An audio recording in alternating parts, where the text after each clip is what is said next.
Good evening. I'd like to call the Water Pollution Control Authority and Town Council meeting to order. It is Tuesday, March 17th. Time is 6:33. Please join me in a salute to the flag. I pledge allegiance to the flag of the United States of America and to the republic for which it stands, one nation, under God, indivisible, with liberty and justice for all. Roll call. Mayor Angeloni. Here. Counselor Diamond. Here. Counselor Gold. Here. Counselor Mace. Here. Counselor Rose. Here. Counselor Whitworth. Here. And Counselor Zampano. Here. And I'm here. Counselor Miller, I'm so sorry. Since I moved, I'm nobody. I'm so sorry. Okay. Next item on the agenda is approval of minutes from the previous meeting. Do I have a motion to accept the minutes of the February 17th WPCA and Town Council meeting? Motion made by Counselor Diamond, seconded by Counselor Goad. Discussion? All in favor? Aye. Opposed? Abstain? Motion carries. Next is, to approve, do I have a motion to approve the minutes of the February 24th, 2026 special town council meeting? Second. Motion was made by Counselor Diamond, seconded by Counselor Goad. Discussion? All in favor? Aye. Opposed? Abstain? Abstain. Motion carries. You were there, Al. On February. Yeah, February 24th. Oh, okay. That's the one, that was the executive I'll session. say yes. Okay. Okay, do I have a motion to approve the minutes of the March 3rd, 2026 budget workshop? So moved. Do I have a second? I'll second. Motion was made by Counselor Diamond, seconded by Counselor Miller. Discussion? All in favor? Aye. Opposed? Abstain? Motion carries. And do I hear a motion to approve the March 10th, 2026 budget workshop meeting? So moved. Second? Second. Motion was made by Counselor Diamond, seconded by Counselor Rose. Discussion? All in favor? Aye. Opposed? Abstain? Abstain. Motion carries. Okay, on to the WPCA agenda. Any statements, citizen statements regarding WPCA? There's no unfinished business, there's no new business. And since we didn't have any citizen statements the first time, I'm assuming we have none the second time. Now on to the regular town council meeting. First item of on the agenda is community events and presentations. And I would like to call up Ron Policia.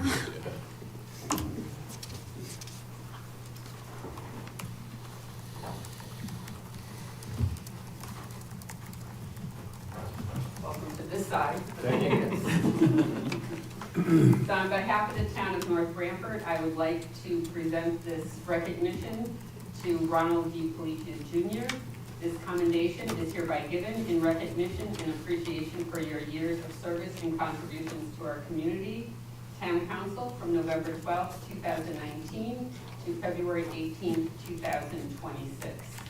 Presented by the North Branford Town Council, March of 2026. Congratulations.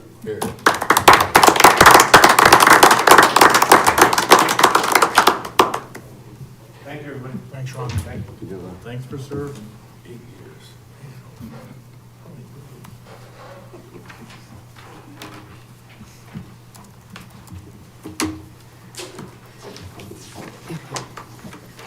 So there is a public hearing tonight at 7 o'clock, so we'll just continue on with our meeting until we get to 7 o'clock, and then we'll come back to that. Next item on the agenda is reports of committees, boards, and commissions. First one is economic development. I didn't attend. Okay.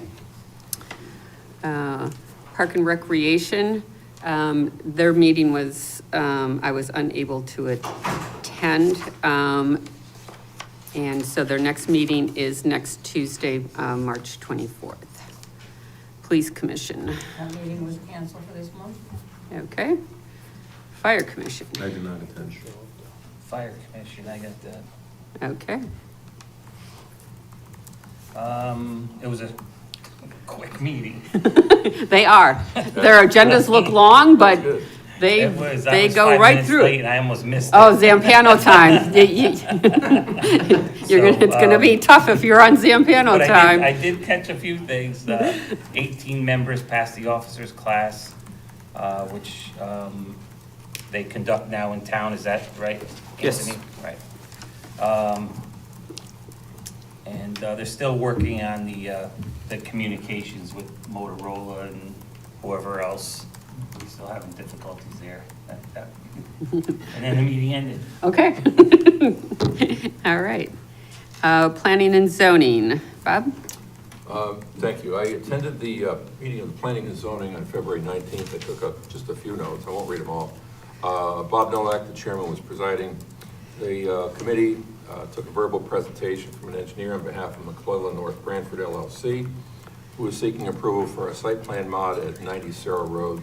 The engineer gave a wonderful presentation, very thorough.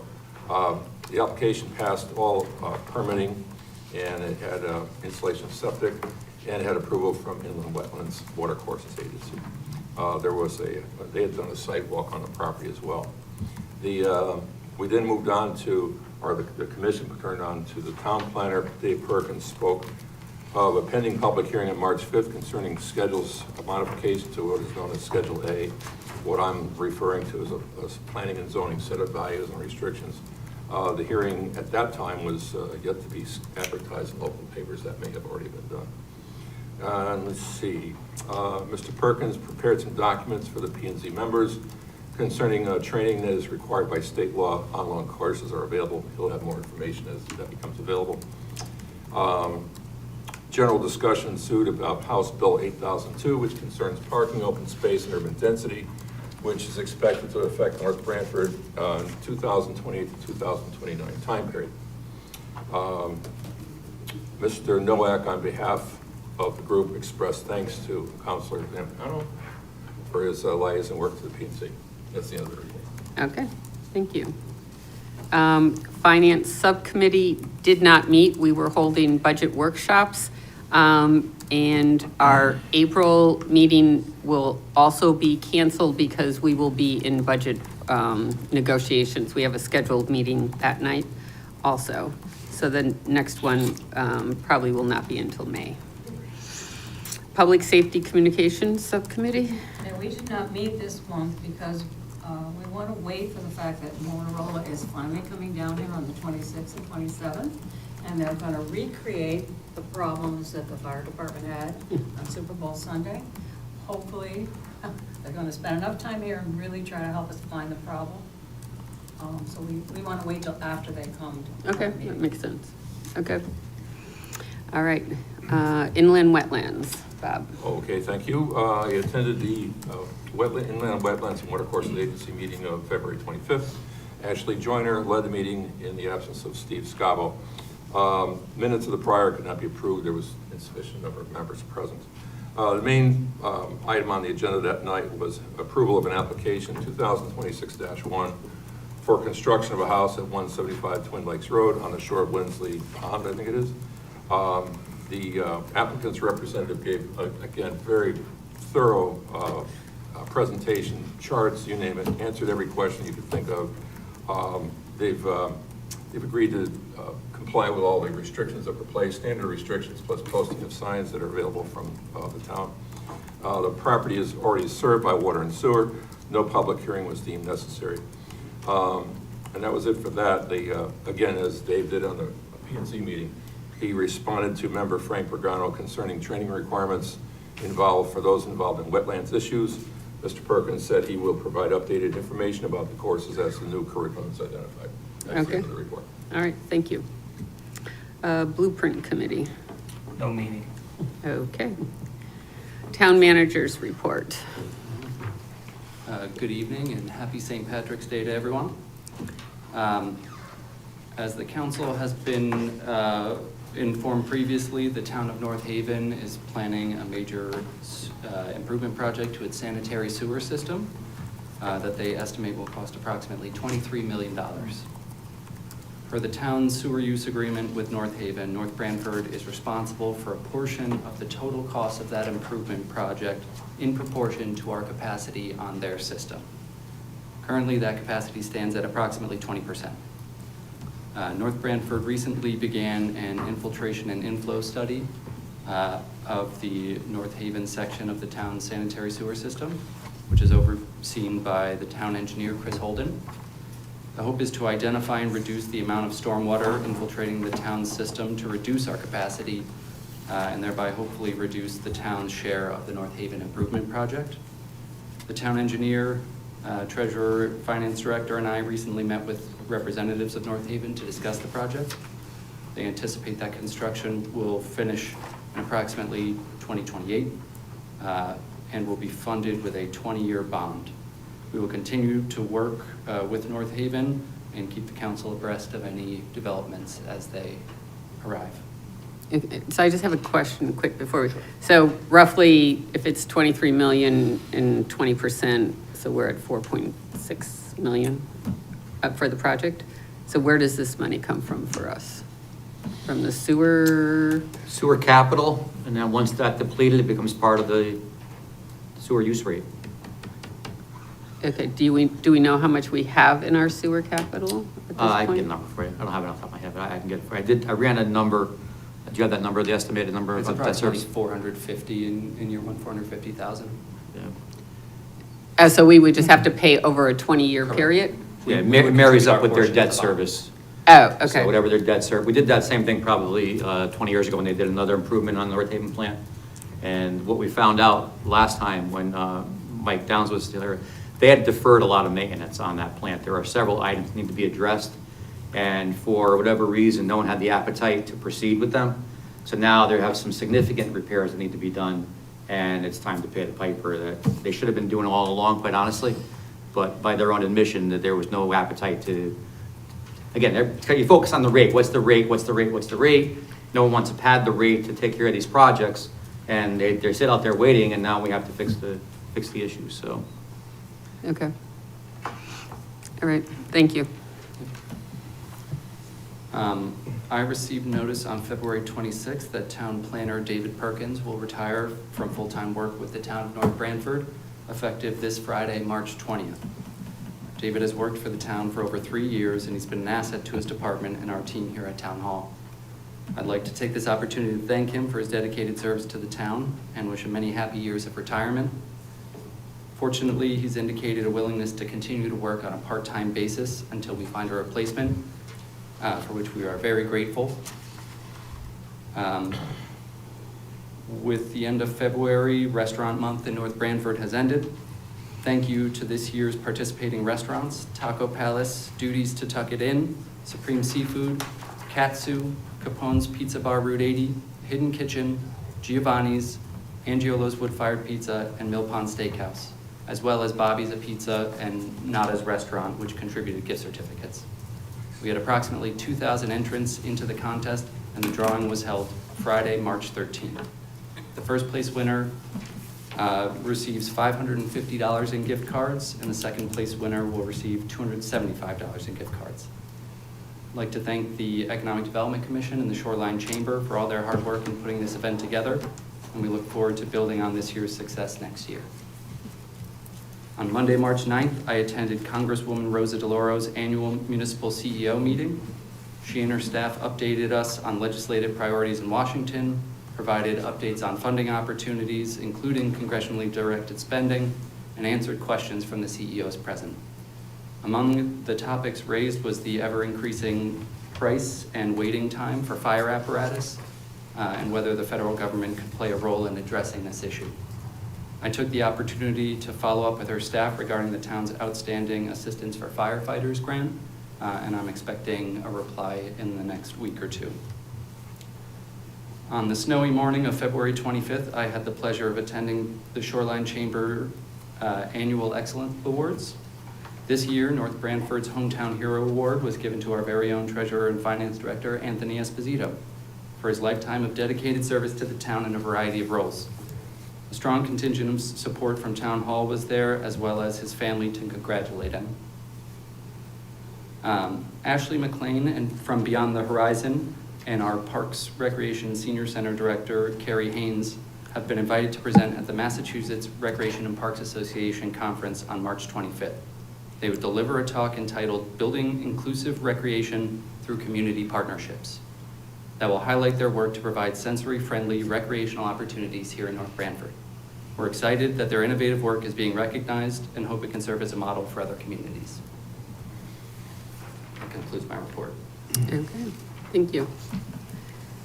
Permanent Project Building Committee updates?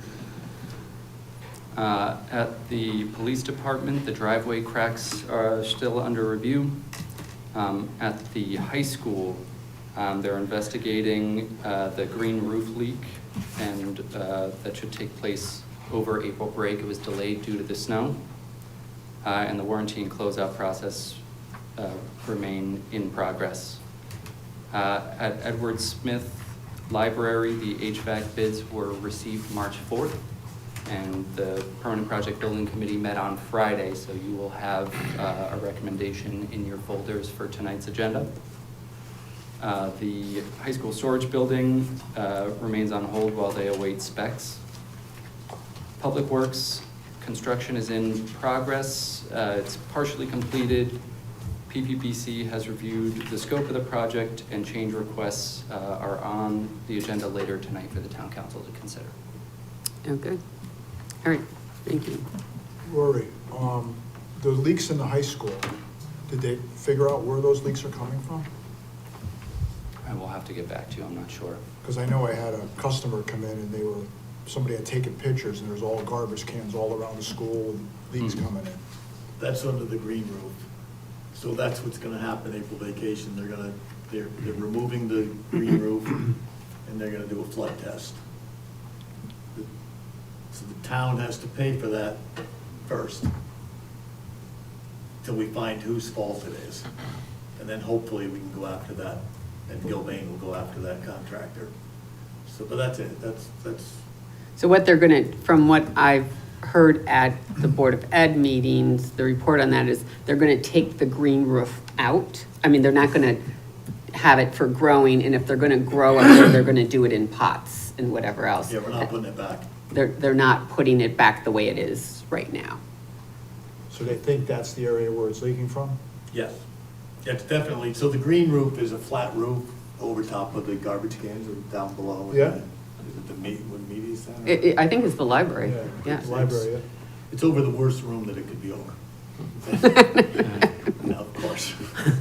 So, and the only other thing that the building committee did was, in between two of the science rooms, they had put in a folding door that the architect did, kind of Like on his own, just like. one of the those roof. Yeah. walls that Well, move. the two classes have been complaining that it's too noisy, and they tried everything. They, insulated above the drop ceiling and everything. So anyway, that's gonna come out in April vacation and be a sheetrock wall. Done. And then, the Board of Ed said, we'll never open the doors.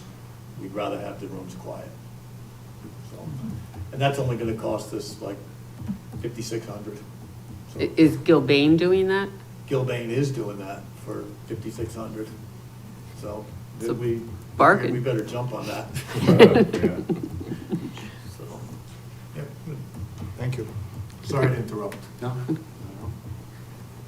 Well, Al's our liaison to the permanent project, and he spent many, many hours on permanent projects, so it's great that you can fill in Al and all the missing pieces there. That's great, thank you.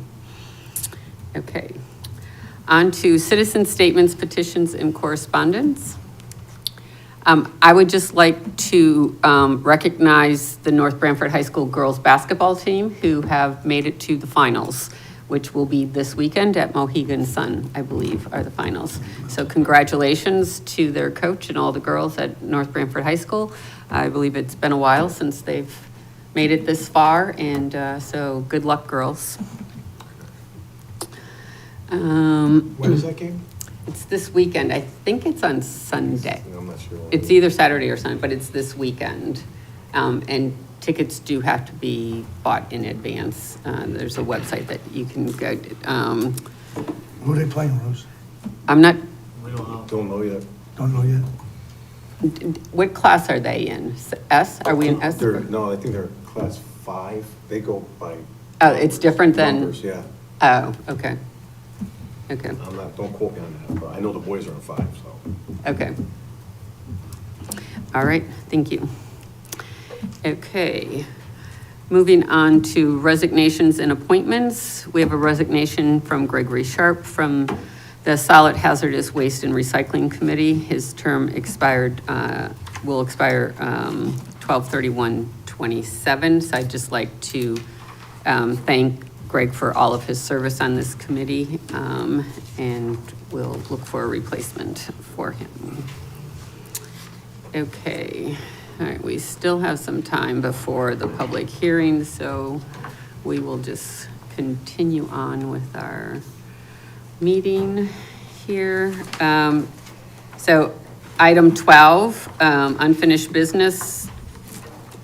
A is related to the public hearing, so we can't do that one. And B is, we'll have to come back to that. That's an executive session item, so we'll come back to that. So we'll move on to new business discussion and action. First item is supplemental appropriation for Public Works Facility Construction Project.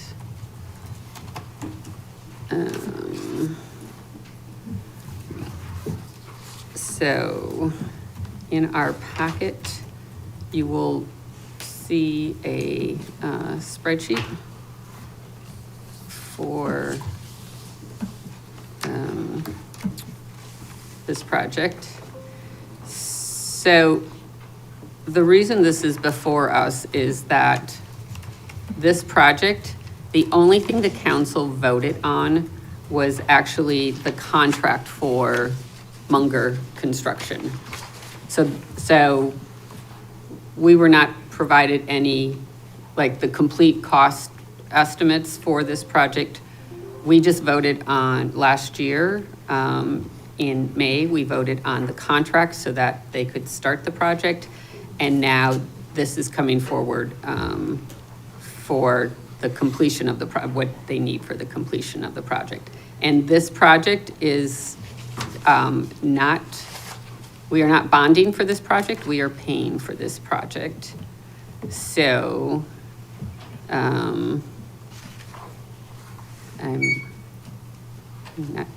is there anyone, Rory, are you gonna just kind of go over this, or is there someone from Public Works that's gonna go over Yeah, this? Dan Celentano is Dan? going to speak to it. Okay, Good evening. Yeah, so this is, as Rose said, originally appropriated was the number for Munger to do the job. This didn't account for any of the associated costs that we took on ourselves for there's a couple overages with Munger, but for example, mainly it was, purchasing and laying the propane tank, propane line, associated work with that. Another example is we had to do some work with the well line because it was from I forgot when, the 70s. They wanted $15,000 to do it with prevailing wage. We did it ourselves for $2,000. So things like that. It was all the in-between. There was no contingency on the project, so we kind of just had to do it. Little bit of minor paving out front we did, a couple parking spaces. And then below there in yellow in your packet, that was all the soft costs, all the original architectural fees, and there were some special inspections in there. And this all went to PPBC for approval. okay, so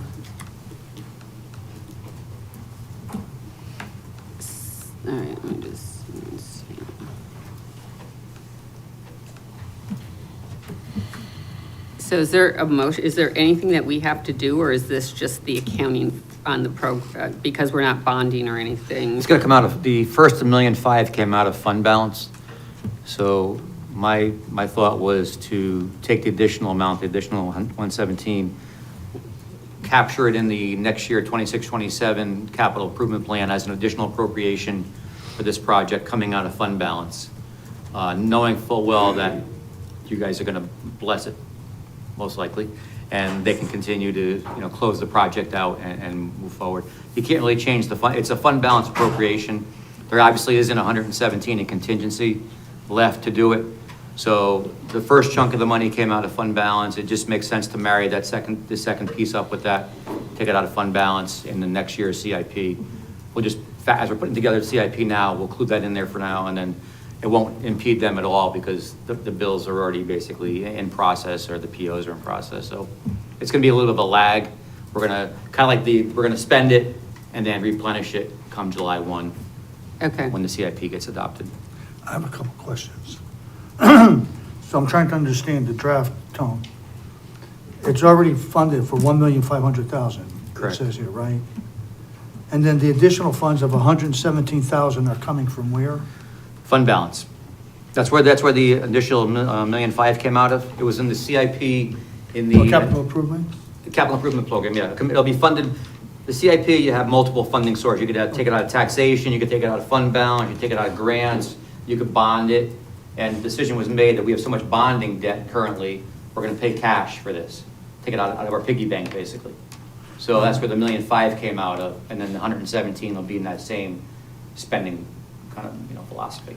They also see here they've got ARPA funds that were part of this as well, 27,000 change. The initial money to have the architect design it was funded by ARPA. ARPA, which wasn't our taxes, it was. It was the federal government, yeah. Okay. Correct. And the general fund, $5,000, what's that? There was some money at, I think, 24-5 budget, they had some money to buy some furniture or something that you guys approved the transfer from the general fund towards this as well. Okay. And then the balance of the general fund is $60,000? That's another fund? Yeah, that was the furniture, the 60,000. That's the 60,000, The yeah. 5,000 was test borings we had to do after the architecturals. And the 60,000 is going to the furniture for the For the building? addition, yeah. Okay. Yes. All right, as long as I have an understanding of where it's all coming from. Okay. Are there any other questions in regards to this? Okay. All right. Very good. Thank you. Thank you. Before we get off this, Mhm. Rose, it's Yep. nothing to do with this particularly, but having gone through the last 3.5, 4 years on the building committee, I think after our budget season this year, we need to maybe pull the building committee in and we gotta come up with a format of how we move forward with projects. Because one of we approve money for projects and we never have everything's approved. We don't have all the items in there, so I'm thinking now that we've just done all these projects, it could be fresh in everybody's mind, like, hey, what's finance, what's special inspections? Right. That was huge on some of them. And just make sure we have a contingency on each project for It's a good idea. cost overrun and stuff, because otherwise, we had to come back here and ask for money and things. So and I'm not sure we can be perfect at it, but we could definitely do better. Well, I agree with you, Al, because I'm looking at this here, and we're taking out of Peter's fund to take care of Paul's fund, for Mary's fund, wherever this fund is coming from, to add it all together to get to the total amount of $1,700,000.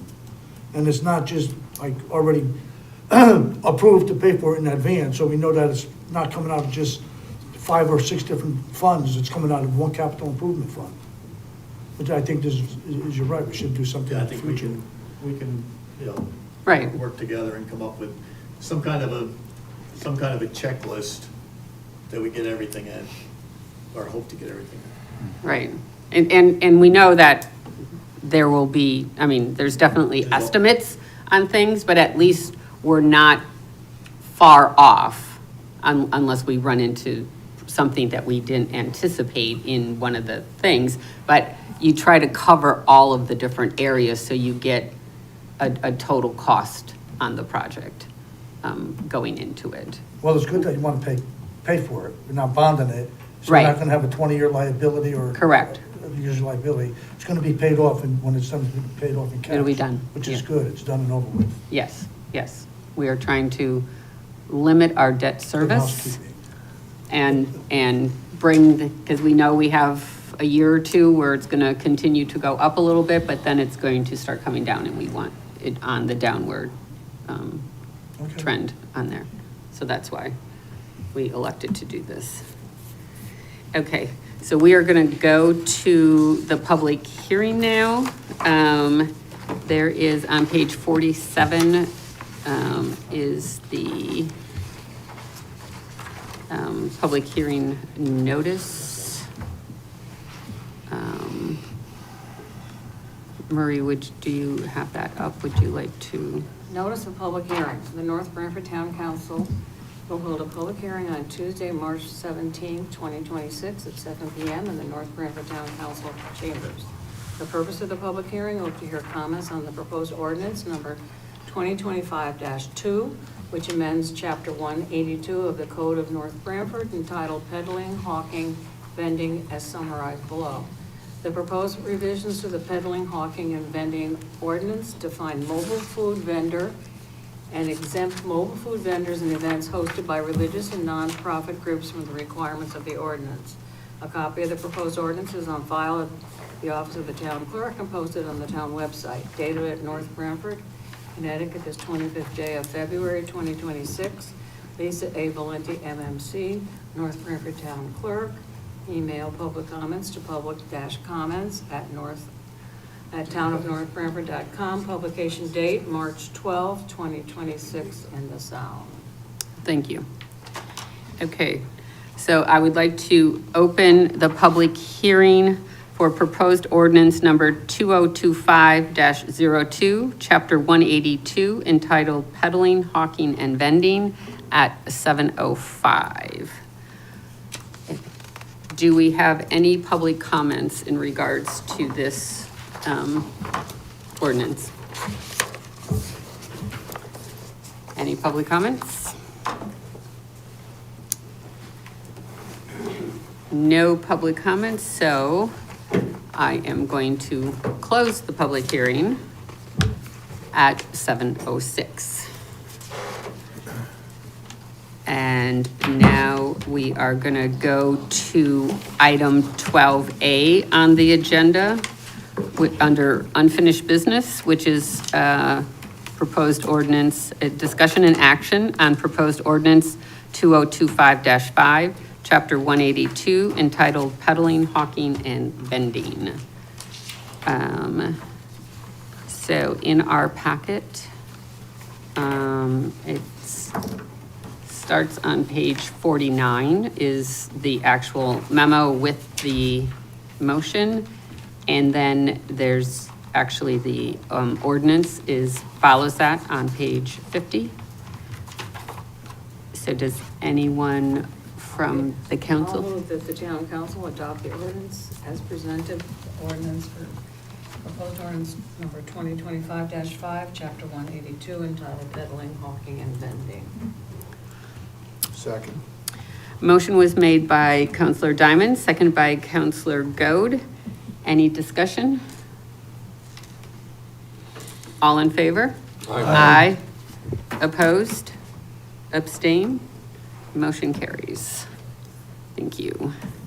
Okay, moving on to item 13B, proposed ordinance number 2026-2, building permit application and delinquent taxes.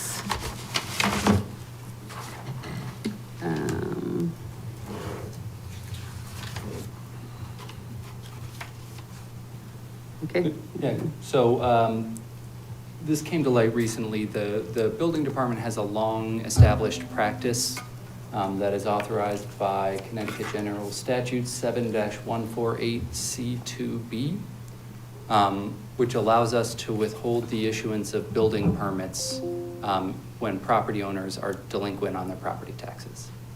And so typically, when somebody applies for a permit, the building department will reach out to the tax collector, who will certify whether the applicant, the property owner, sometimes the applicant is a contractor, whether the property owner is current or delinquent on their taxes. And then they have to become current in order to get the permit. This is a long-established practice, and consulted the town attorney. We have no, currently no written policy documenting this. And so the thought would be to provide the public better notice by adopting it as an ordinance. And that's the reason we're presenting it tonight. Okay, so basically it's just if we want to move forward with a public hearing, which would be in April we'd set the date for the public hearing on there? Correct. Is that what it is? Okay. So what do we have to do that? We just have to make a motion to, if we want to move forward with it, set the public hearing date for April 21st. And we can make it for 7 o'clock. And the proposed ordinance is in our packet, starting on page 55, the language, the proposed language for it, which I believe is, Brian, did you review this language on this proposed ordinance? That's right, it's fine. Okay. It's based on an ordinance from Meriden. I have a question. Mm-hmm. Number 3, I don't know if you can pull it up, Brian?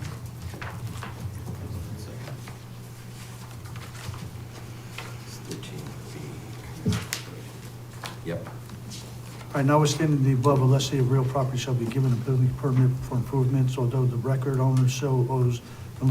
So this here where there's a tenant-landlord relationship, and the tenant wants to do something, improve the building, or do construction, so the tenant has to get permission from the owner.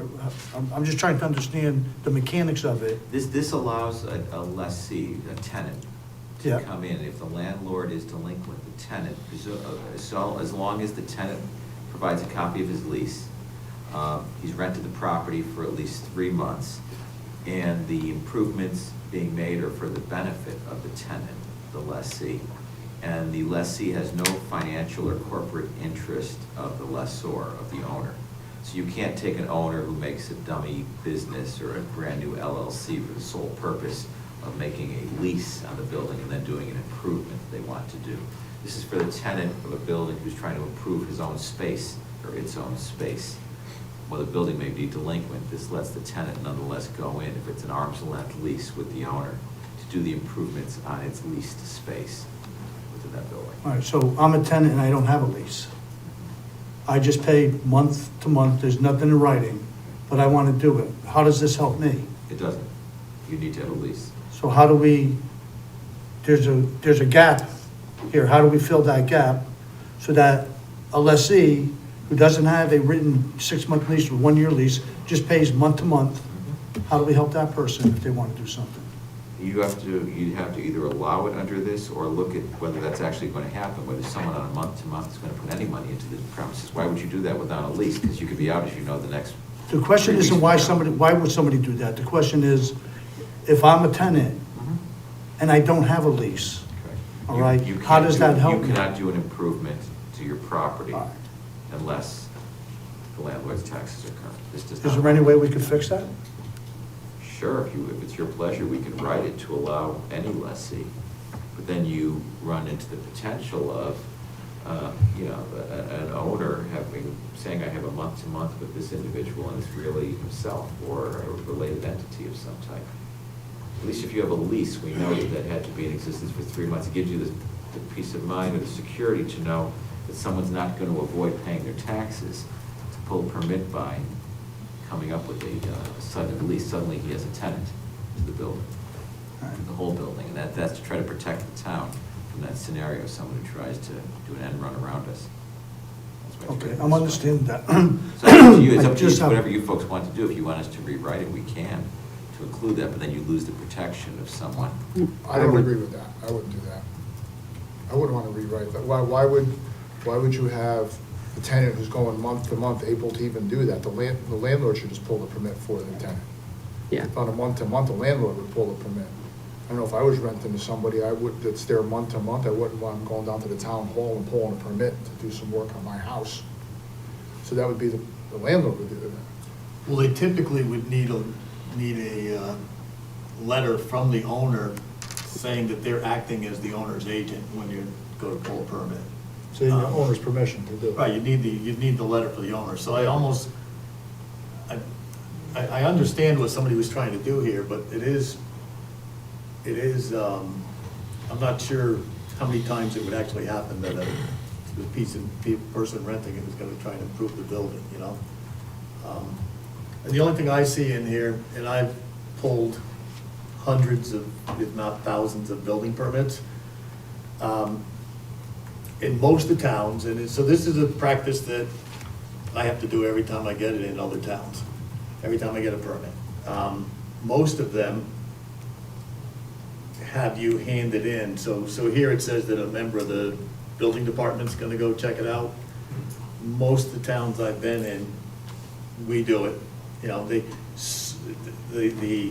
and I like the practice, so the towns that make it easy for you have a form, and they fill out the identifying numbers that the tax code people are gonna know, and they send you down the hall when they hand in your application, and you get it signed off that the taxes are paid, and you come back and it's done.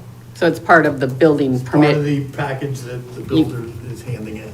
And then I just would question, is this done, I'll have to ask some plumbers and electricians, is it for like minor plumbing and electric building stuff, or is it just like a building? It would apply to anything where you need to pull a permit. Anything that you need a and permit get that for, okay. form. Well, maybe we should,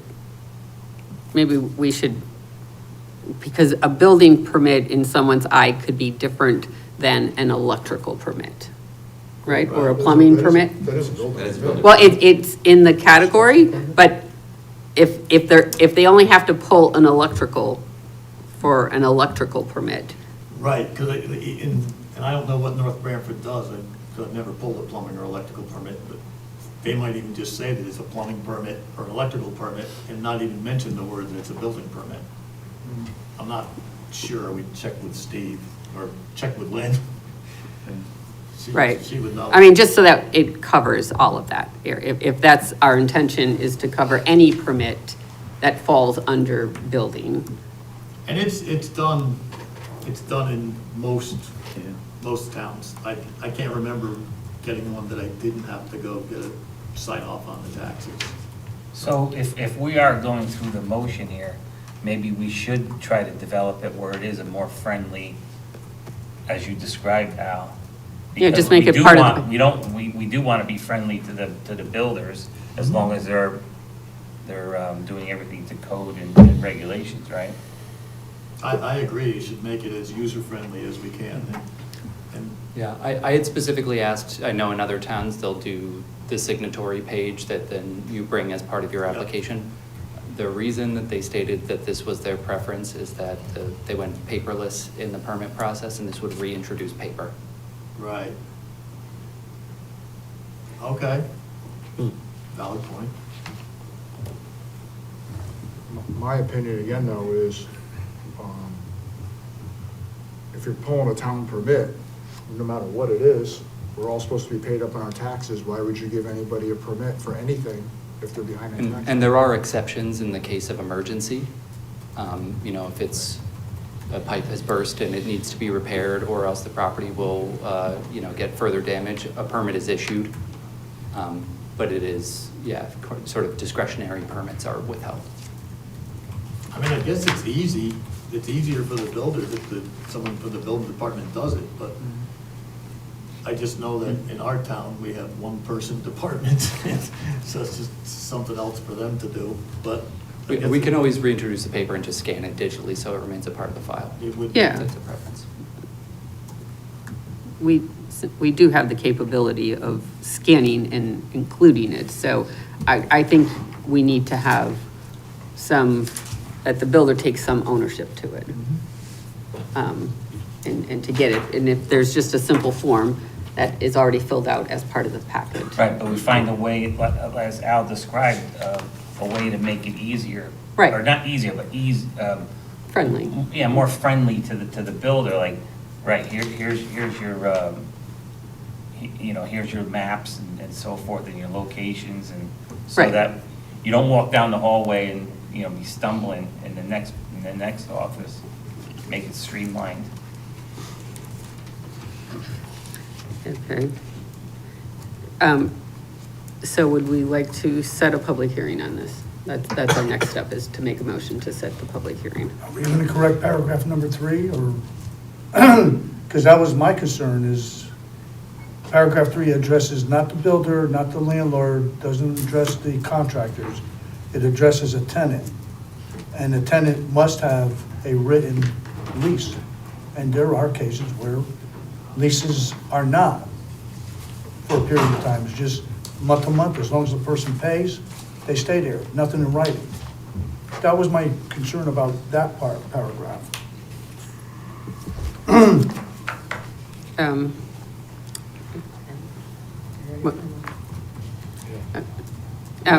Yeah, I'll make a motion that the town council of North Branford set a public hearing for April 21st at 7 PM for the proposed ordinance number 2026-2, building permit application and delinquent taxes. Second. okay. The motion has been made by Counselor Diamond, seconded by Counselor Goad, to set a public hearing date for this. Discussion? All in favor? Aye. Aye. Opposed? No, Abstain? Okay. May I ask, just a point of clarification? So I should modify the language to specify a permit issued by the building department, which would cover all types of permits? I think we should get clarification from your building department that, you need a building permit, and that's checked off, whether it's building, electric, usually it's one form in the Sure. towns, building, electric, plumbing, and you could, if you're doing an addition, it's structure, it's electric, it's plumbing, it's heating, HVAC, it's all different, permits, different specialties, but it's Yeah. one permit, those I believe the subcategories. intent is for any permit. Correct. So I can change the language to reflect that. So it's any permit issued by the building department. So it's all encompassing. And then is the intention also to do a signature form? You may want to check now how they're doing it, because what. They typically Mr. do Rose is speaking of an is- email. And the departments have to certify, because I can't just get a Correct. permit, I have to make sure I have zoning, I have to make sure I have conservation, inland wetlands, if appropriate, my taxes are paid. Other towns, you have, sometimes you need fire review, fire department review. Depends on what type of an application it is, who needs to sign off on it as well. So that's, usually the boxes are right on the top, so you may just be doing that electronically. Yeah, But it there's is. gotta be some database where they know where I come in for a permit, that the tax collector checks I'm current. Zoning says I don't need a variance. Correct. I don't need And a so what site they'll plan. do, the tax department typically will send an email so that it's in writing, and then it's included in the file. You don't get your permit until you make sure you Correct. have all the approvals. Building won't issue it until everyone says they can build this thing. Mhm. Question. Mhm. All right, so I'm relatively new to this. So to Vince's point, I had a question. When we do the public hearing, it's not a take it or leave it. We're asking for public input to get their input. They may come up with some issue that we didn't think about previously. So we'll still have an opportunity Correct. to go over it and maybe have another day in court, pardon the Thank you, Bob. expression, right? I'm just a little Okay. curious with Vince. So what are you saying, if someone's just renting property, that they need to get permission to, I'm just a little confused of what you're asking. You're asking me? Yes, sir. What I'm saying is, there are people who don't own their homes here, but they Right. rent, all right? It may be an apartment, or it may be a one-family house. they rent. And what council is saying that if that tenant wants to improve something in their living space, all right, in order to get a permit, they have to have a written lease. And I'm saying is, there are people out there That that don't do have a not have lease. written leases. It's just month to month.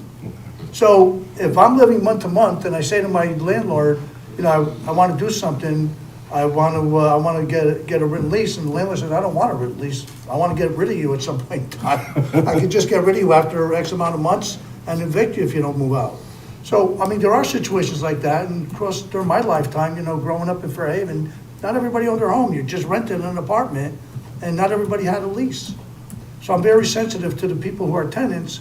If they want to do something and they don't have something in writing, how do we help them improve their living space if their landlord won't give them a written lease for a definite period of time?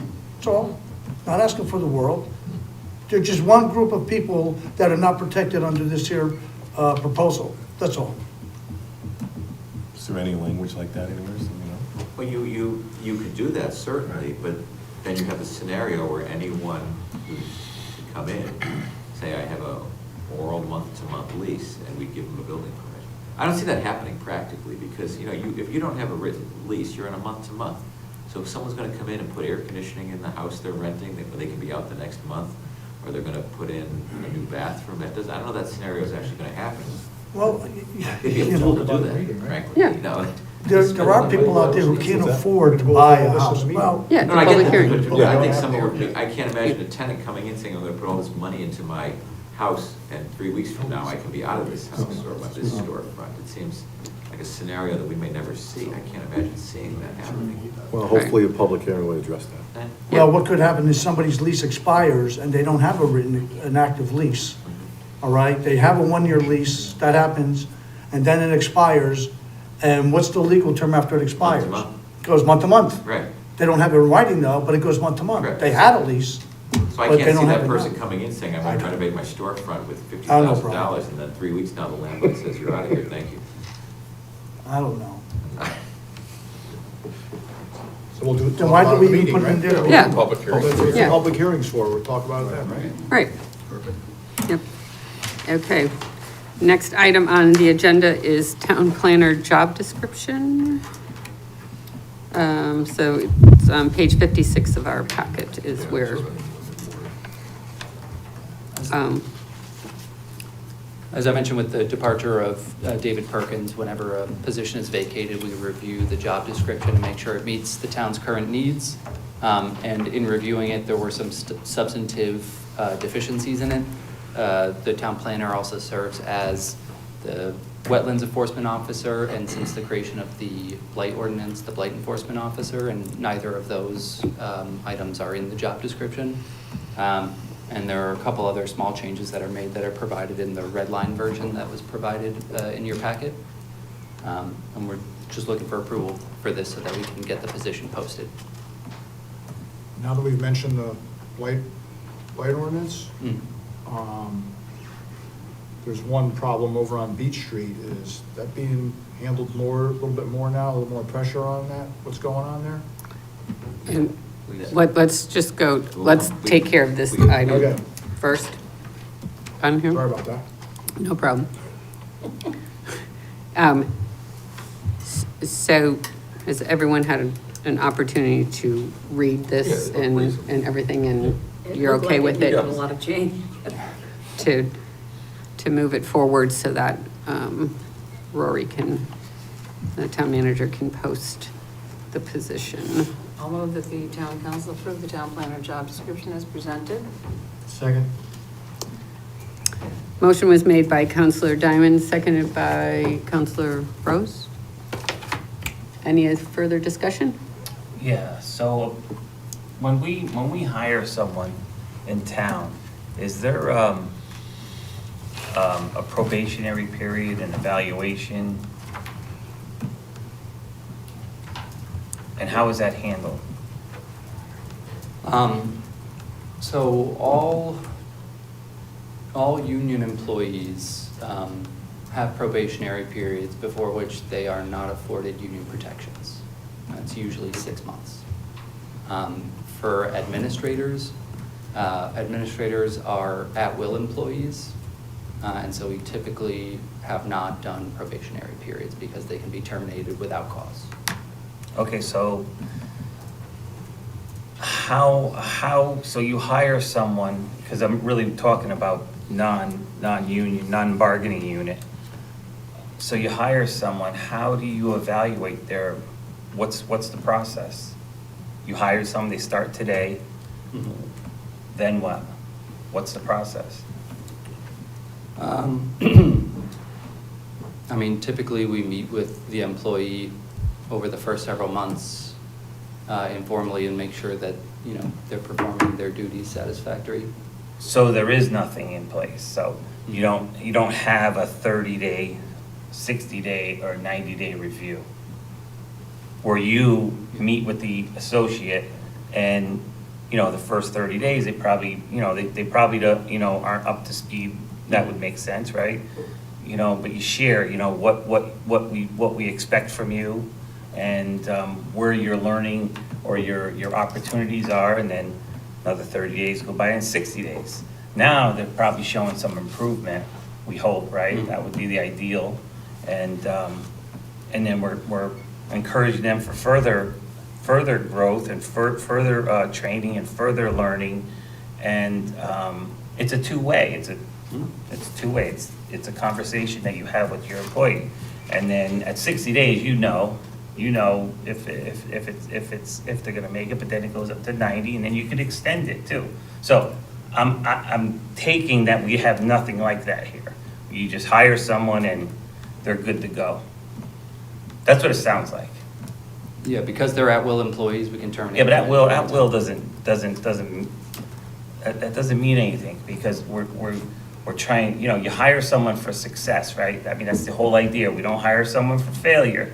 We hire them for success. But if we're not paying attention to that, maybe they're not fulfilling their obligations, or I call it the company, but it's the town, but it's the same philosophy, the expectations of the town. So I guess I'll stop here because we don't have anything like that. That's what I'm getting. And I think we might, down the road, want to think about how we handle new employees. It's not a bad thing, it's a good thing. It's a good thing because we want solid employees, and we want, you know, we want to respect our employees, and we want our employees to respect the, whoever their manager or department head is, so. Thanks. What was the motion? To accept the job description as presented in our packet. I forgot the motion. Listening to our will employees and not our will employees. Okay. Okay. Any other discussion? All in favor? Aye. Aye. Opposed? Abstain? Motion carries. Okay. Next item. Small Town Economic Assistant Program, STEEP Grant Agreement for the Edward Smith Library. As you may recall, the council voted in January of 2025 to authorize the town manager to apply for a STEEP grant for the Edward Smith Library in the amount of $1 million. We received word in May of 2025 that the town had received the full $1 million award. Since that time, the PVPC has been working to develop a project scope and specifications and bid out the various parts of it. And at the same time, we've been working with the Department of Economic and Community Development to iron out the details of the STEEP grant. And so with this STEEP program, no costs of a project are reimbursable until the agreement has been signed by both parties. And so the agreement is presented to you tonight to sign. It would then go up to the state of Connecticut, and it would probably take a little bit of time for that to get countersigned. And at that point, we can begin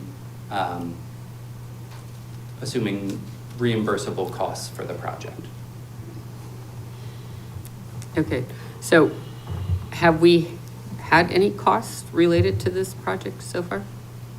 So far, there was the preliminary design study that was conducted that we included as part of the project budget for the town contribution portion Okay. of the project, but everything else we bid out, all of the various components. The last piece tonight is the construction bid that is the next item on the agenda. Okay. I have a question. Mhm. Is this part of the executive session today? No. Because I see something in here in the folder about the Everett-Smith HVAC system. Unless I'm reading something wrong. No, that's the next item on the agenda. Oh, That's for accepting the contract for the work on that, which is the next item on the agenda, the awarding of the bid. want to make sure I'm not under executive session yet. No, we're good. So the design engineer's fees, we can still bill for even though we'd already hired them?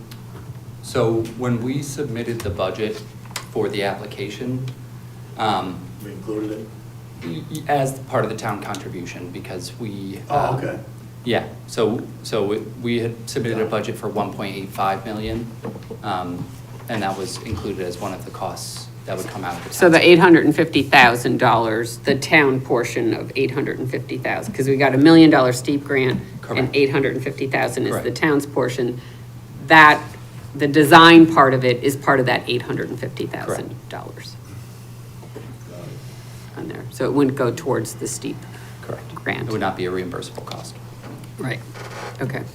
And this is prorated if it doesn't cost the 1.8, it's prorated based Yeah. on So what the does ru- cost. The rules of the STEEP program are that any decrease in budget for the project comes out of the grant end first.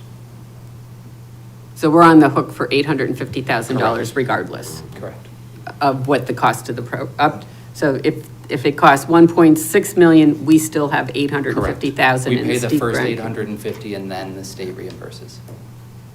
If there's any savings, it's for them. Correct. Correct.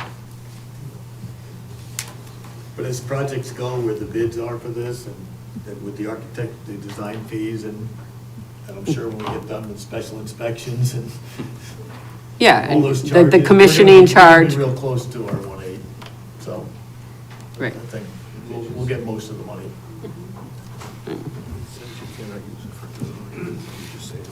Well, we aren't using And the a steep commissioning agent. part of it. So we're using the 850, our portion, we can. Okay, so there is a suggested motion on page 63 of our packet. That the town council authorize the acting town manager to execute the assistance agreement by and between the state of Connecticut, acting by the Department of Economic and Community Development and the town of North Branford for the Edward Smith Library HVAC improvements project as presented. Do I have a second? Second. Motion was made by Counselor Diamond, seconded by Counselor Goad. Any further discussion? Okay, so I just want to, because I know when the actual bid came before permanent project, there's like maybe 8 to 10 weeks for material to come in, is that? Yep. But we can't order the equipment until they sign, correct? Or can we order? We can check with DECD, especially if there's lead time, they may. Okay, because I mean, if we have to wait a couple months for them and then order the stuff, then, we're another 2.5 months after that. Yeah.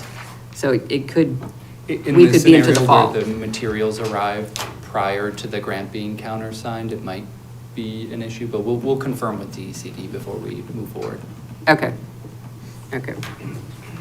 All right. Any other questions? All in favor? Aye. Opposed? Abstain? Motion carries. Thank you. Okay, the next item on the agenda is award of bid 26121, Edward Smith Library HVAC replacement, and this is in our packet. This is the letter that is in our packet here. And this is what permanent project met last week. So they vetted the bid specs, and they're bringing this forward to us to award the bid on here. So there is a suggested motion on here, on this mill. That the North Branford Town Council hereby authorizes the town purchasing agent to award a contract for the Edward Smith Library HVAC replacement based upon the recommendation of the engineer of record, AI Engineers, to ATEM Mechanical Services Incorporated in an amount not to exceed $1,308,340, which includes the base bid of $1,189,400, and a contingency of 10% contingent upon the state DECT acceptance. Do I have a second? Second? Motion was made by Counselor Diamond, seconded by Counselor Rose. Discussion? Question. Yep. So, I guess about a month ago, we heard from John Florio, and he's talking about a computerized system to monitor heat and management of all that, that his system, if we had approved, and I think we did, would allow for expansion to other buildings in town. I'm assuming that this new system we're putting in the library, it's going to be able to tie into those things should we want to, because new technology, it ought to be modular. We could tie in that management system into this. Does that make sense? Yeah, I'd like to know that answer too. So the company that he's dealing with for the school projects is ABS. So I'm not sure about the compatibility, and I don't know if, Franny, do you know anything about? No, I don't know if it's compatible or not, or Be- even if it has a management system. I didn't get the specs, to read the whole thing, but. That makes total sense though. When I see him tomorrow. That's a separate thing, that's a separate add-on. The energy management system is a total separate project, so we can always check on that and come back Yeah, to that. I'm good, thanks. But is that something that's gonna come back later and we're gonna get hit with a bill saying, oh, we should've did that, and we didn't do it when we approved it, and Well, the energy, it's like a maintenance issue. The energy management system is a maintenance program, from my understanding. wouldn't there be some sort of control panel or computer on the system that would have to match up with that would be part of the whole project? I have to find out. Well, Right, shouldn't that be? Well, the way I understand it from what we're doing at the school systems is they come in and they look at your system and they design the energy management system based on what you have. So it's not from the manufacturer, this air temp mechanical services. It's not theirs, so they come in and whatever you put into the system, that's what their energy management system. Well, is But- this unit here, does this have technology that we can manage ourselves? Yes, because it was a like for like. Okay. It was like for like change up there. So if we're gonna use, if you wanna use that system, that's something that we can find out if it's adaptable and if it makes sense. And then would we, if there's a cost to it, would we be able to include it to hit our 1.8? So, Yeah, we might be able to Or get we it may look at it. Doesn't initially. make sense, yeah. Yeah, or we may look at it and it may be, okay, these two things are apples and oranges and it just, we're staying, like for like. So, and that was the most economical way to do the system. Being able to utilize some of what was there.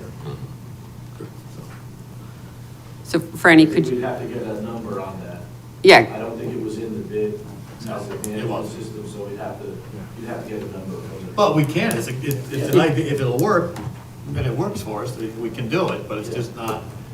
it's not part of the original spec. We don't need to hold this up for it, Right. because we're early enough. Yes or no? Yeah. I just agree with Bob's questioning about that, and I know the last time that something did happen, it was kind of, we had heard we should have done this, and it weren't on the same Right. page, and I would hate to see that happen now. So Franny, can you look into that and get back to Rory so that he can get back to us? Yeah, we'll try to talk to the contractor or whatever, and see what they can come up with. Okay, great. But it wasn't priced in the. Correct, Right, right. correct. Okay. All right, thank you. I have a question. How does 13E impact 13D? Because I see that we got $1 million grant, but we're obligated for $850,000, and we're awarding a bid for $1,189,000 plus 10% for $1,308. Right. So how does one affect the other? Well, the steep grant, we had to approve the paperwork for the steep grant because Okay. the steep grant is going to pay for some of this 1.3 million. But if the bid is only $1,308,000, are we still on the hook for $850,000? Correct. It There's- doesn't reduce it, our obligation? Well, there's other cost on top of this 1.3, because there's going to be the commissioning agent that goes in here. We paid for the design, the architectural design, so that goes in there. So that can be paid out of the $850,000 that we're on the hook for, I said those costs. So this 1.3 is just the HVAC system. Just the contractor. It's To just install it? Right. for the parts and to It's not install the it. Commissioning agent, it's not the special inspector, it's not the, overrun, it's, And if there's other fees, other costs on top of that, that comes out of the steep, it doesn't come out, or that comes out of the 850,000?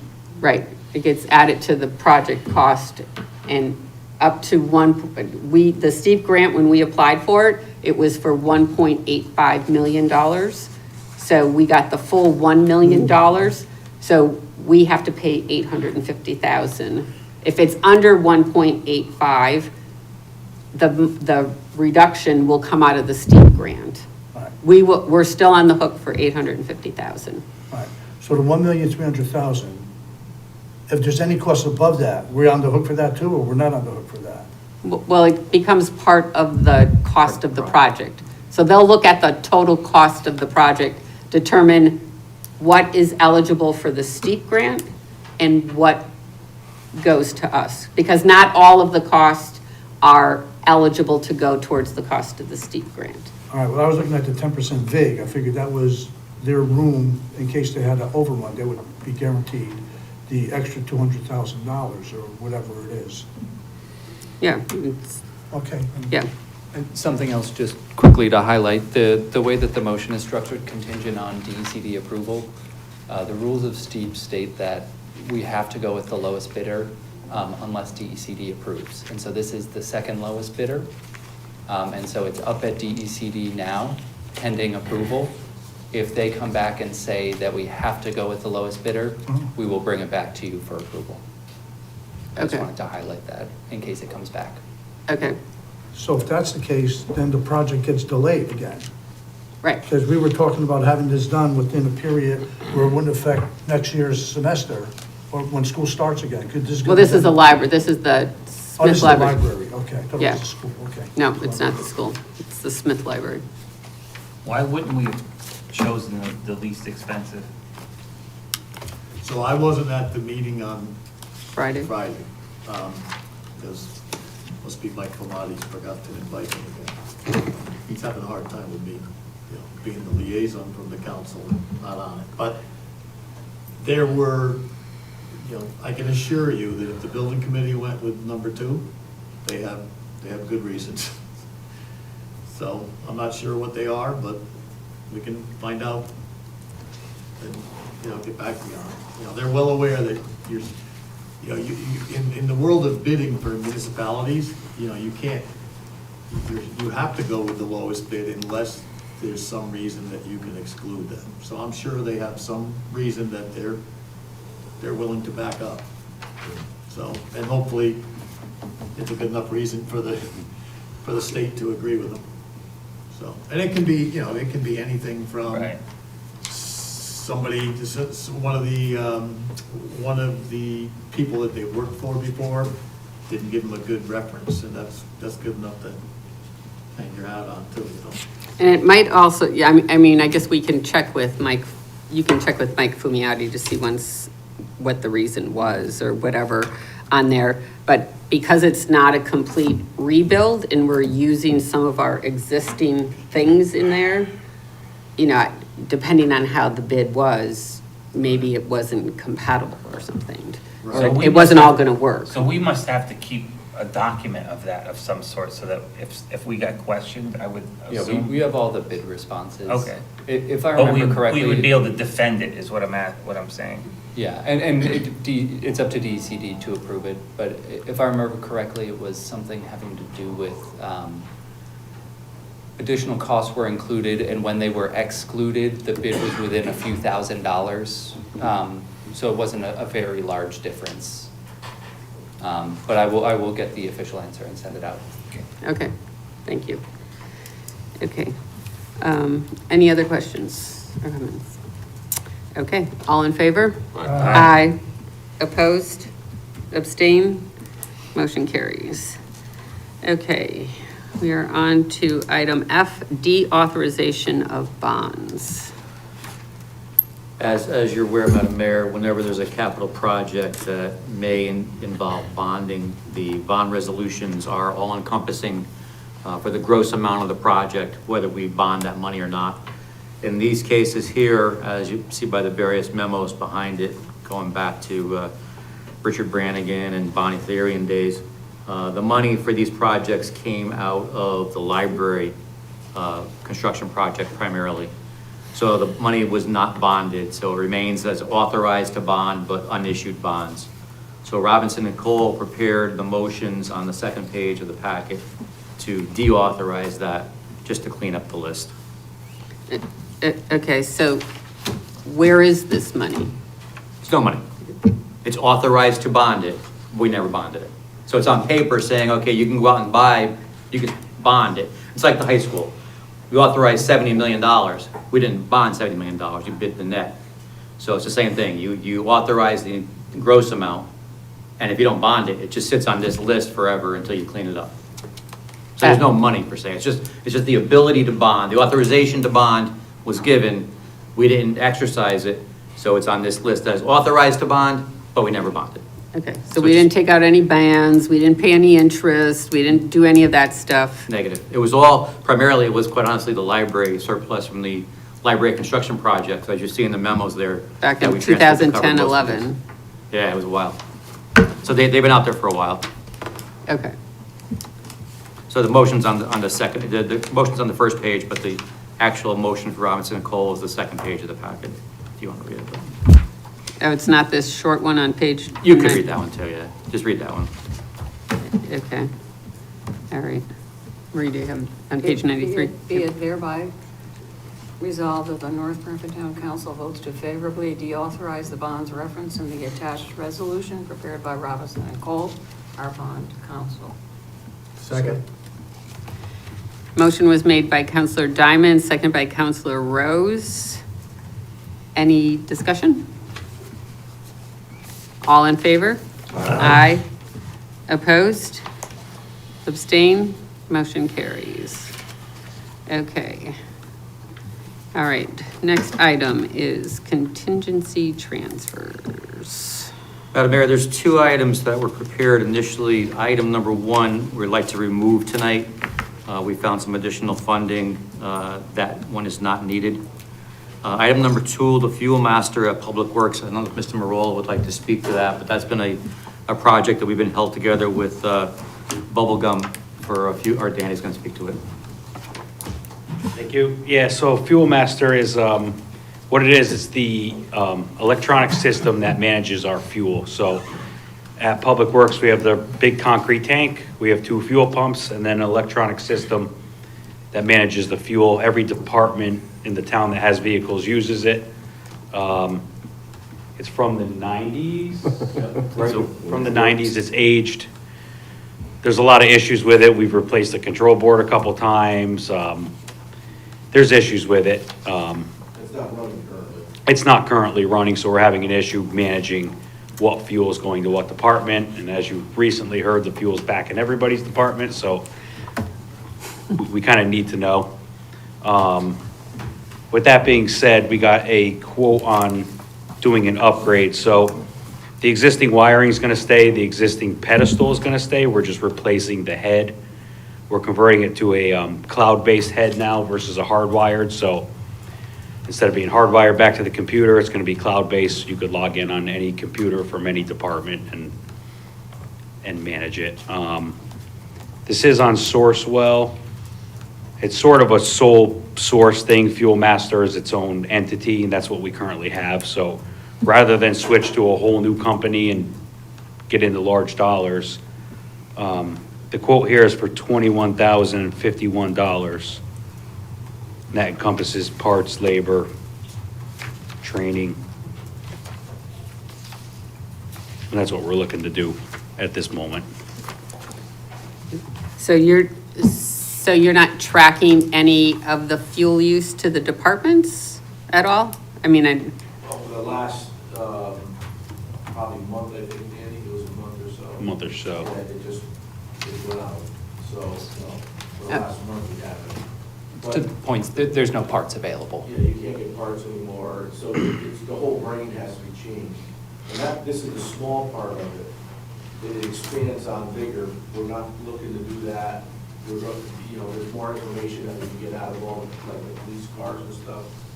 But this is just getting us back to monitoring all the fuel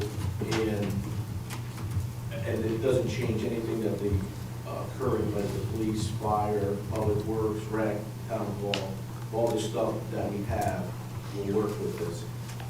can you add on to it to get Yes. more stuff Yes. later on if you so Correct. So Yes. the system, what's it called?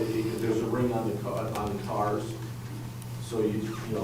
So it's a security thing too. Everybody's got to put their security in to get gas. Otherwise, anybody can go into public works and start pumping gas. So, like, Oh, right now- good. This is a Yeah, it's a security. free-for-all. Yeah, so right now, you have to put your key in advertise that? and your code to fuel the truck, but essentially, you could fuel anything. It's not working now.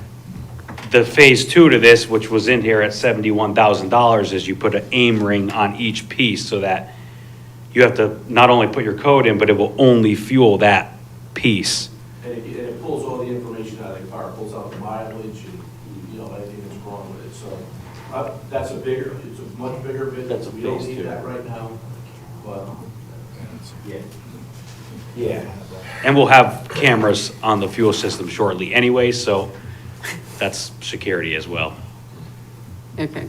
Um, And does the gate that goes to the back where the fuel tanks, does that shut and lock? Is it? Yeah, that shuts and locks. Every cop car, every truck has a remote. We had to open it for the winter because it froze up on us, but we couldn't get in. Okay, But, yeah. We talked about possibly getting that on an automatic, so it automatically closes. You may Sometimes wanna it's left do this in open. executive session. Yeah, well, Keep going down this. well, that's, I was, We can do it in a few minutes to talk about the security we have to keep people. Yeah. Place now.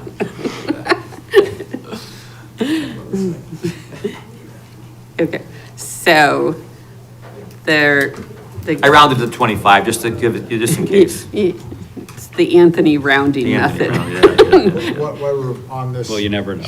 While we're on G, Anthony, you said that the first part of it, the Auger House? Yes. Money came from somewhere else? Where did it come from? It came from the combination of the vendor who ran the fiber, part of that townwide fiber project you guys funded through ARPA. Yeah, There was originally a bill outstanding for work at the Auger House to tie it into the system.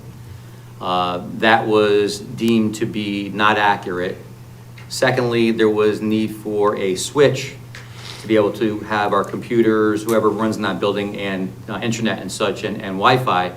And the Board of Education is supplying us with the switch for that, so we don't need that at all. I have a question. okay, so we're on item 13G.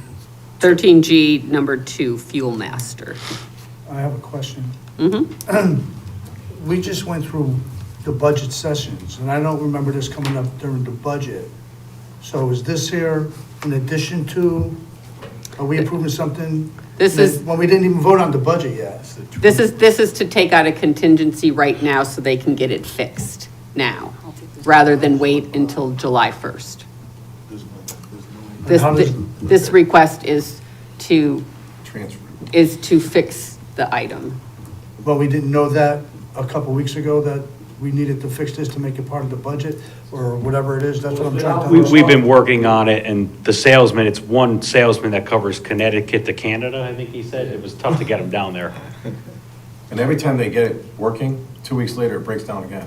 They get it fixed and it breaks down again, so. I We're guess trying- you come to the point now, I've been there at midnight putting in the manual mode. I remember Poco night out there trying to fuel the carts and. It's an emergency. So Right now, it's, right, Ken? That's the value of contingency. That's exactly what happened. Yeah. Yeah. right, right, Versus waiting until July and then Yeah. ordering the parts and. it was working at one time. right. So their request, they came to us now because of the, you know, Well, we can't fix it anymore now. Right, It's it's- the last week on- it's done being fixed and it needs to be replaced. So they're only doing the actual replacement to get it working. Yep. And then at some point in time, they can come back to us in a capital to do all the other things if they want to, if they so desire. So this right now is estimated to be $25,000. It could come in a little bit less, and it's coming out of contingency, which is what we have contingency for. I have a question, Anthony. You say that the Auger House is basically just the hub of the potato festival operations. Isn't there more to the Auger House than that? I mean. Well, Park and Rec is going, Park- I know, I mean, yeah. I just. It's empty right now, right? It's I empty. know, and but I thought think they were I gonna have took- other activities, not just the POCO. correct. Right, I think the way- last the way meeting you he talked words about it, Park it and Rec. sounds like it's just the POCO. Yeah, the last meeting you said Park and Rec. Park and Rec was gonna use it, and one of the primary things that they're focusing on is moving the Potato Festival administration piece, if you will, out of the Park and Rec office. I and understand into that, there. but it sounds like that's all, it's to me, the way I read this paragraph, I find it a little confusing. After the last meeting, I spoke with Carrie Haynes, and she asked about, okay, how can we get started? So we went and we talked with Dennis Pannone, and we said, all right, the fiber is connected. Are we good to get people in there and start using it? And the answer was no, because the switches needed, there was more work that was needed, and that was the genesis of this. There's one furnished office in the building, as I understand it. So the intention would be, since the town is already, paying operating money to use the building, we would get the POCO people in there now while we worked on a plan to do the rest. She's in the process of developing some programs that she wants to move into the Auger House. Okay, But in the meantime, that's what they would do. So is- when the Board of Ed was in there, they didn't put any fiber, any technology in there? They did, but when they left, they took their technology. Well, it was with all Took it with them. Comcast. It was pre-fiber. So the fiber connection came in and the fiber line is run. But for example, if you plug into a jack in the wall, there's nothing right now because there's still additional equipment that's needed. They were in the process of doing that when they left, so they did not finish the process. I just needed a clarification. That's okay. Okay. All right. So we need to approve the contingency transfer for Public Works for the Fuel Master. So I need a motion to approve, if that's. So moved. There's no prepared motion. There's nothing to read it on? No, it's I'll second. There's no motion, it's just. It's to approve the contingency transfer for the Fuel Master upgrade for Public Works.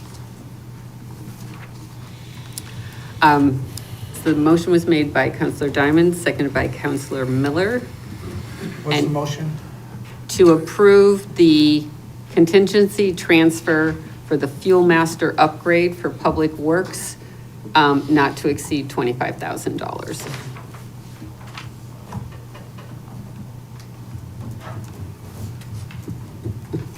Any other discussion? All in favor? Aye. Opposed? Abstain? Motion carries. Thank you. You're welcome. Okay, financial report for February 28th, 2026. Financial report you have in front of you. Again, revenue tracking just about identical to last year at this time, 90.2%, one percent below, but nothing outrageous. The expense side of the house, again, Rory's going to talk shortly about the 4100 Consolidated Cost Center. That's going to be resolved in April when we can move money between departments. Aside from that, no other departments are overexpended. And if there's any questions, I'll be happy to address them. But otherwise, some remarkable report. I just have a question. What makes up the amount of revenue into the finance department? That's primarily the ECS grant. Oh, okay. I'll get the exact numbers for you. Because I Yeah, know no, that's a good taxes are Right. main thing. And this year, we got that $654,000 of motor vehicle tax reimbursement that we're not going to get next year because Right. we're under. So that's in that 654 is in there. The ECS grant, 3.8 million is in there. Those are the biggest ones. The regional water pilot payment is in there. Okay, So there's several in there. okay. Thank you. CD interest, there's a few things in there. Okay. All right. Next item agenda is accounts 4100 and 4300.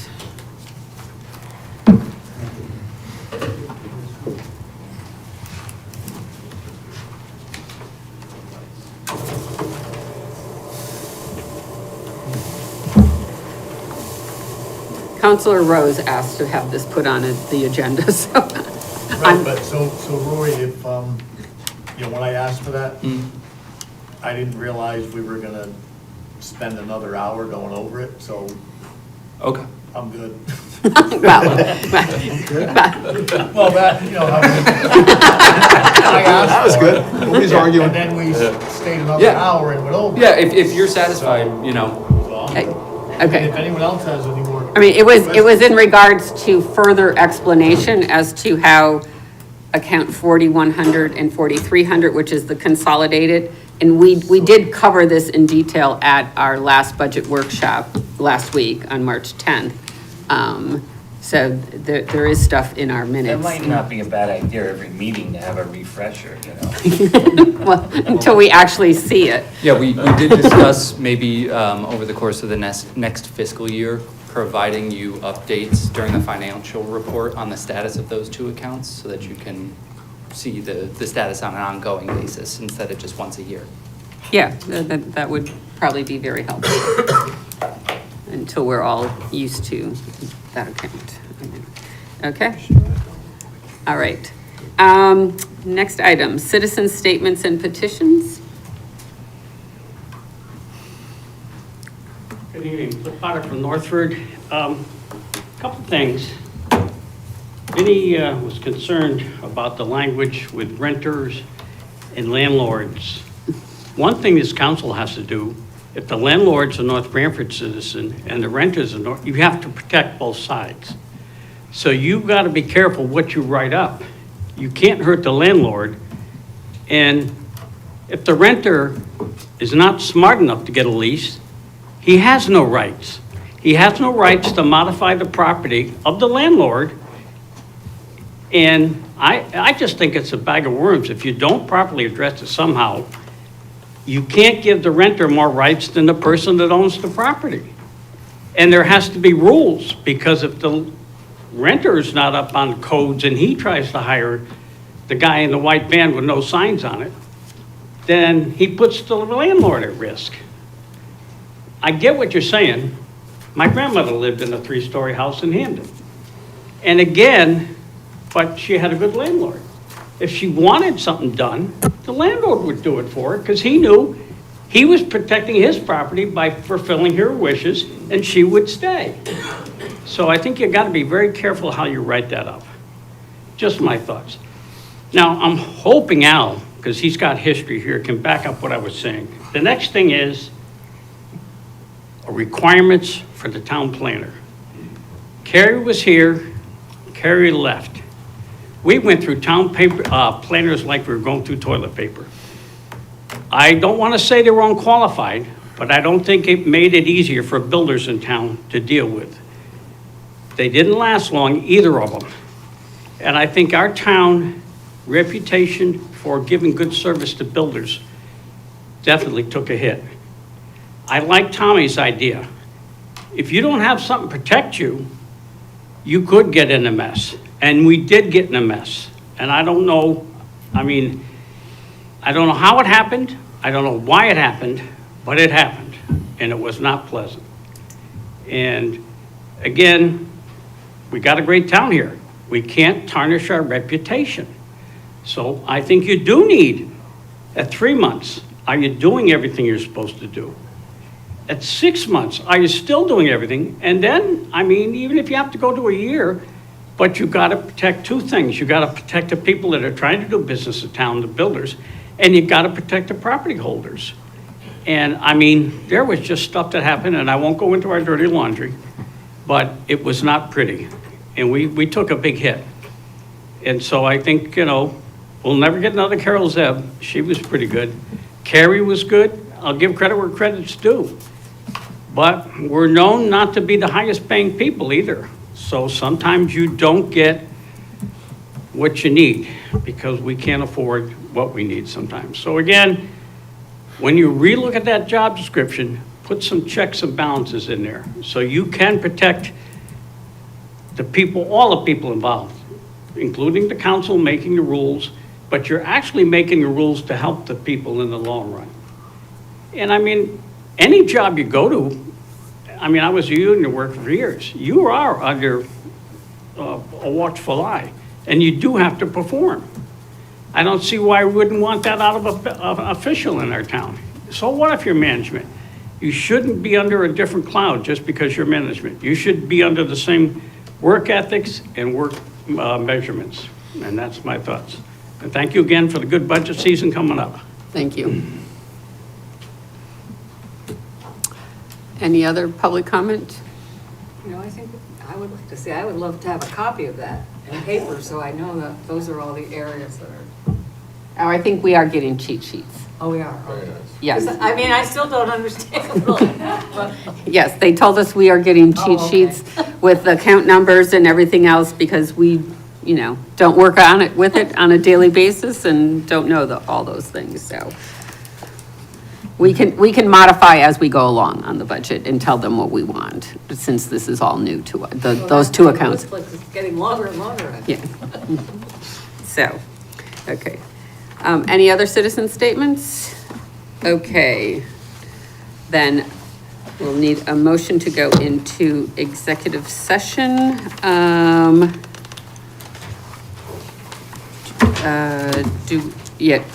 So do we need two separate, we have to do each one separately? Okay. So. Okay, I'll make the motion to CGS-1-206D to discuss the possible sale of real property as public seed regarding such site and sale could adversely impact the price of such sale. Do I have a second? The motion should include who will be in executive session, please. Town manager and the town attorney. Town council, town attorney, town manager, and finance director. Okay. Do I have a second? I was second that. Sorry. Okay. Motion was made by Counselor Diamond, seconded by Counselor Miller. All in favor? Aye.